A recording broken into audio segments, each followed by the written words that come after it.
I mean, I feel very sad for Europe. And by the way, I'm not an enemy of Europe. I mean, I'm a friend of Europe. And at the end of the day, geopolitics is one of the most cruel businesses in the world. It's absolutely cruel. And if you get it wrong, you really get yourself into a mess in terms of wars.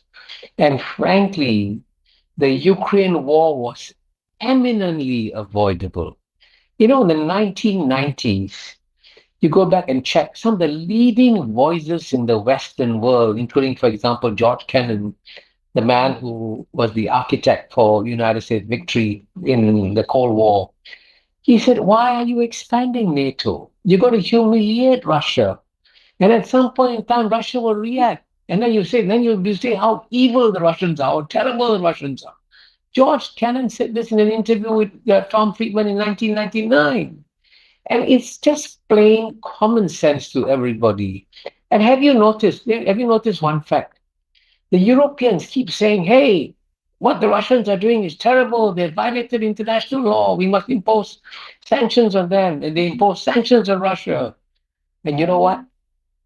85% of the world's population didn't impose sanctions on Russia. 85%. Now, what message does that send to Europe?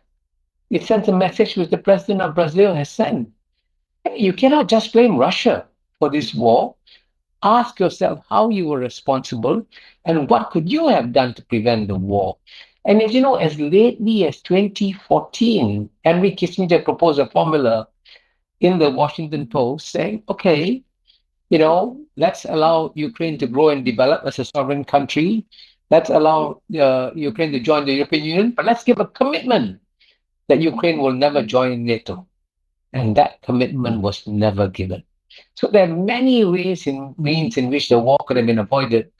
But I can tell you, Henry Kissinger also told me privately, now that he's passed away, I can say this, that the quality of mind of European leaders has gone down very badly. And they have no understanding of how the world has changed fundamentally and how the 12% of the world's population who live in the West can no longer impose their will on the rest. And that's what's happening. We are seeing the birth pangs of a new world order before our eyes. Diplomacy was invented 2,000 years ago, not to enable you to talk to your friends, because when you talk to your friends, they don't chop your heads off. But 2,000 years ago, as you know, kings used to regularly chop off the heads of envoys. And that's how the concept of diplomatic immunity came about. And the whole purpose of diplomacy is, how do you talk to your enemies? And what's striking about the West, especially since its big victory at the end of the Cold War, is they just decided, we're only going to talk to our friends. And if you're not like us, we won't talk to you. And amazingly, by the way, the one man who's broken this mold is President Trump. He, in his first term, agreed to talk to the president of North Korea, Kim Jong-un. And he's agreed to talk to the president of Syria, technically a terrorist. And amazingly, when he invited Putin to come to Alaska, the entire Anglo-Saxon media, the entire globally Western media, the European leaders erupted in outrage. How can he talk to an enemy? Excuse me. That's what diplomacy is about. You talk to your enemies. And the stupidest thing that the Europeans did was not to emulate President Trump and say, okay, President Trump, if you are going to talk to President Putin, we're going to talk to him too. And I can tell you, as someone who practiced diplomacy for 33 years, you cannot solve any problem unless the two sides sit down and talk to each other openly, candidly. And that's how you make progress towards solving problems. And at the end of the day, I do believe that both sides can agree that Ukraine should not be a bone of contention between Russia and Europe. Ukraine can become a bridge between Russia and Europe, and it can be done. And I want to tell you that in other parts of the world, countries which are supposed to be enemies have come together. When I was ambassador to the UN from 1984 to 89, I spent my 5 years there fighting the Vietnamese ambassador over Vietnam's occupation of Cambodia, 1984 to 89. You'd be surprised. After the Cold War ended, after Vietnam left Cambodia, Vietnam and Singapore became the best of friends, and Vietnam was admitted to ASEAN. It is Southeast Asia that is teaching the world how you overcome old disputes and divisions and come together in a pragmatic, sensible way. And if you want to help the people of Ukraine, you have to find a compromise formula that works for both sides. Okay? And that's the ultimate reality you have to deal with. And it's actually quite amazing that President Trump is the one who's being realistic on Ukraine and acknowledging that what Ukraine has lost on the battlefront, it cannot regain otherwise. Whereas sadly, if I mentioned to you that geopolitics is a cruel business. Just as in the Cold War, the United States wanted to fight the Soviet Union right down to the last Afghan. The rest of the world looks at what's happening in Ukraine, and we see that the Europeans want to fight the Russians right down to the last Ukrainian. Right. Geopolitics is a cynical business, absolutely cynical business. And it's very important, therefore, this is my advice to all small countries. Please be realistic. Be careful. There are great powers in the world. And if you live next to a great power, please don't go and stuff a stick into his eye, because you will pay for the consequences. That's the reality of geopolitics. Many of the failed states we see in the world today, whether it's Libya or Syria, or to some extent Afghanistan and Iraq, these are the result of unnecessary Western interventions for which the West has never been held accountable. And I want you to know that the 88% of the world who live outside the West are not stupid. So when the West comes along and says, gosh, we are so saintly and virtuous, and the rest of the world, please become like us, we look at them and we see an emperor with no clothes. I'm going to give away a huge secret. It is actually very easy to get along with China, because the Chinese, at the end of the day, are among the most pragmatic, rational, careful, calculating players on the world stage. You can sit down and make a deal with China as long as you understand and respect what their core interests are and what they clearly want to make sure they don't interfere in any way, for example, in their internal affairs. And then they say, okay, you don't interfere in my internal affairs, I won't interfere in your internal affairs, and let's find ways and means of getting along. And it's important to understand, everyone, the Western media demonizes China. I'll just give you a simple example. When China launched its Belt and Road Initiative and said, okay, let's work together to help build infrastructure in your countries, immediately the Anglo-Saxon media brilliantly said, oh, watch out, China is creating a debt trap for you. And if you're not careful, you'll be indebted to China and you'll be overtaken by China. For a start, that statement was an insult to the intelligence of the countries of the global south. They're so weak and stupid, they don't know what's good for them. But despite the massive Anglo-Saxon media campaign against the Belt and Road Initiative, over 145 countries applied to join the Belt and Road Initiative, showing basically that most of the world outside the West knows exactly how to get along with China. And by the way, this doesn't mean you kowtow to China, but you can work with China and you treat it with respect, and the Chinese will treat you with respect. I find it astonishing that Western minds expect that a civilization, which is the world's oldest continuous civilization, Chinese civilization, as it succeeds and modernizes, will become culturally a clone of the West. And by the way, I'll give you another secret. Neither will India become a replica of the West. It may share some of the political structures of the West, but culturally, it is also not going to become a clone of the West. And I think the fundamental problem in the world today is that the Western mind cannot conceive of a world where you have many different successful, thriving civilizations living side by side, and they're not going to become like you.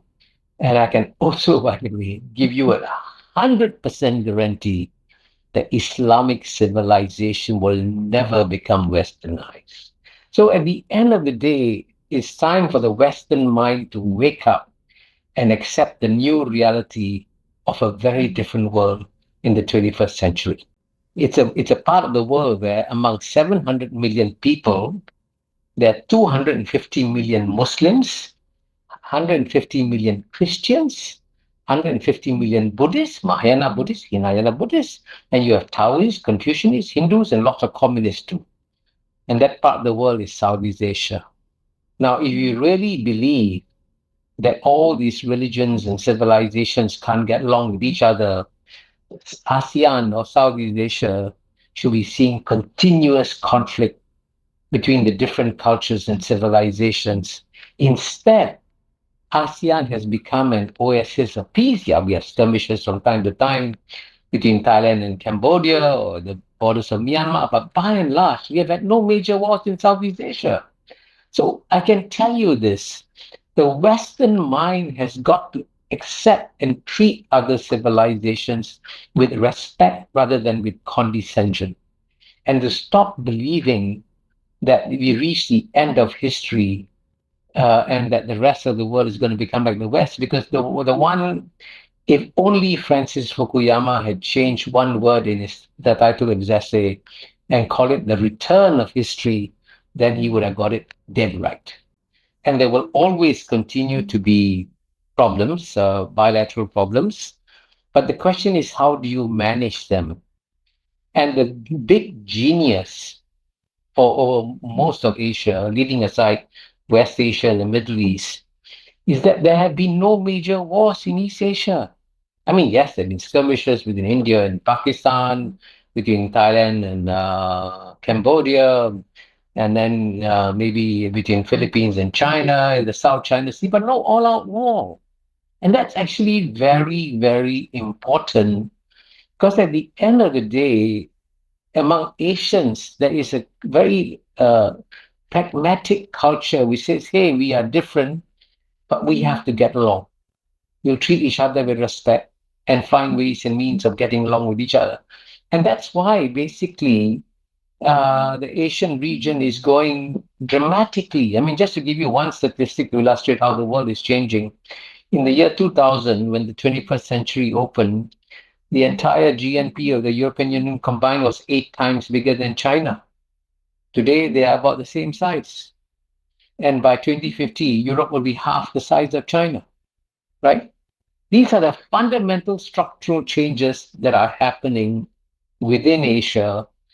And I think that's what we have to deal with, a very, very different world. And I would encourage basically, and I know this is very difficult, I would encourage a little bit more humility by the Europeans, because when you look at the statements made by Elizabeth von der Leyen, the head of the European Commission, made by Kaja Kallas, who's like the foreign minister of the European Union, they make these remarkably condescending statements about China. And the rest of the world looks at them with great astonishment and say, gosh, who do you think you are? How dare you make condescending statements about a civilization that is, 4,000 years old? And that's why you notice that the countries outside the West never repeat the kind of condescending statements that the West makes about China. So the problem doesn't lie out there, it lies with the West. But China does not believe that either its political system or its culture is meant for export to the rest of the world. As you know, this is the exact opposite of the United States. The United States believes that anybody can be an American, and that's wonderful, frankly. Lots of people around the world, many good friends of mine have gone to the United States and succeed. And that's a wonderful thing about American society. But if and I'm an ethnic Indian, if I go to China tomorrow and say, I want to be Chinese, the Chinese will look at me and say, what's wrong with this guy? He's not Chinese. And he cannot become Chinese. The Chinese are not trying to convert anybody at all. But what the Chinese have done is that clearly they have to, when they create a political system for China, the one big lesson that the Chinese people have learned after 4,000 years is that when you have chaos, everybody suffers. And when you have strong central government, everybody benefits. And from the Chinese people's point of view, the last 40 years of human and social development in China have been the best 40 years in 4,000 years of Chinese history. I know the Western media keeps asking, when are the Chinese people going to overthrow the Chinese Communist Party? And the Chinese people think, gosh, we must be very stupid if you're going to overthrow the Chinese Communist Party when our lives have improved so much. So that the legitimacy that the Chinese Communist Party enjoys in the eyes of the Chinese people is very strong and very real, even though they don't have a democracy. And by the way, if they do have a bad ruler who loses the mandate of heaven, Chinese history has also shown how they removed the empress. And this is what Martin Wolf, Paul Volcker, Joseph Stiglitz have all said. And money essentially, sadly, decides the ultimate public policy decisions in the United States of America. Now, that's a very deep structural problem in the United States, which the American people will have to sort out. Now, in the case of Europe, it is not true that money has overtaken European society, although I must say, if you want to know what's the metaphysical message of the Epstein files, the metaphysical message of the Epstein files is that the elites, political elites, business elites, big money elites are very cozily tied to each other also, but not in the way of the United States. And so I think each society has got to examine what are the specific challenges to their democracy and deal with them. And I must emphasize also, like if you take Denmark, for example, frankly, there's nothing wrong with Denmark's democracy. It's functioning very well. Thank you very much. And if you look at Australia's democracy, nothing is wrong with Australia's democracy. And maybe one reason for that is that they have compulsory voting. So it is not the case that all democracies are failing, but democracy is not a silver bullet that can cure everything. Democracy actually is a wild animal. And when you ride that wild animal, you got to tame it. Because if you don't, you get all kinds of amazing things emerging in democratic polities.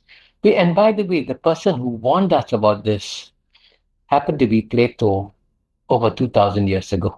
It's a very good question. And I can tell you, a small historical point, I happened to accompany Mr. Lee Kuan Yew when he did his farewell tour, stepping down as PM in Europe. And I went with him and I happened to meet Helmut Kohl, happened to meet Francois Mitterrand, happened to meet Margaret Thatcher, heard her give a brilliant speech in number 10 Downing Street. I can tell you at that point in time, during the Cold War, when Europe felt that it was under a real threat, they produce remarkable leaders. And I also became friends with Helmut Schmidt, for example, the former Chancellor of Germany. But that quality of mind of leaders no longer exists. And I think the Europeans need to engage in some deep reflection of where they have gone wrong. And they got to ask themselves, is it just simply the case? Just ensure that I have voting every 3-4 years and everything will be solved. Actually, no. You need a new level of honesty. And I tell you, there's one magical word that can solve Europe's problems. And that one magical word is sacrifice. You got to tell the European populations, the French leaders have to tell the French people, you cannot retire at 55. The state cannot afford it. You cannot afford to work 35 hours a week. The state cannot afford it. These are hard realities. And the lesson we have learned in Asia is that if you tell people the truth and tell them we have to tighten our belts, and if you explain it to them well, they will come along with you. But if you pretend that you can keep on printing money and keep on increasing your national debt and not pay a long-term consequence of it, then you're basically driving your country over a cliff. And that's that the European leaders have not been honest with their populations. And so this belief that Europe can give as many subsidies as it wants to the common agricultural policy, oh, we can afford it, what's the problem? Now, all these crazy, reckless policies have to be stopped. And I think the people will understand it if everybody equally accepts a sacrifice. I think it to be fair to the people who are voting for these populist leaders, you have to acknowledge that it is a rational decision that they are making in voting for these populist leaders. So, for example, in 2016, in the contest between Hillary Clinton and Donald Trump, there comes along Hillary Clinton and says, hey, everything is fine. We're having a wonderful time. Vote for me and good times will roll on. And when she was told that people were supporting Trump, she called them a basket of deplorables. Now, she did not even acknowledge, Hillary Clinton, that the bottom 50% of the American population have seen their income stagnate for several decades. She never felt their pain. And so if these people who feel the pain see a leader who doesn't recognize their pain, what do? They vote for someone who's going to rock the boat. And that's why it was a very logical, rational decision to vote for Donald Trump, because they knew that he would go to Washington, D.C. and kick people over there. And similarly, if you feel that both the Labour and Conservative parties are out of touch with the people, then what do? You vote for Nigel Farage, not because you want him to be there ruling forever, but you want to kick the establishment and say, you're not listening to my pain. And that's how the populist leaders emerge. Lay the political groundwork that led to the election of these populist leaders, which is to worship the United Nations. Because what's happening to our world is that it's shrinking dramatically, is becoming a small, interdependent global village. And the fact that you and I are speaking the way we are illustrates the fact we are in a global village. And if you're going to live in a global village without a village council, you're creating a prescription for disaster and chaos. So even though I know that the globally dominant Western media rubbishes the United Nations, frankly, if you want to find a trusted meeting place for 8 billion people on planet Earth, there's only one place they trust, the United Nations.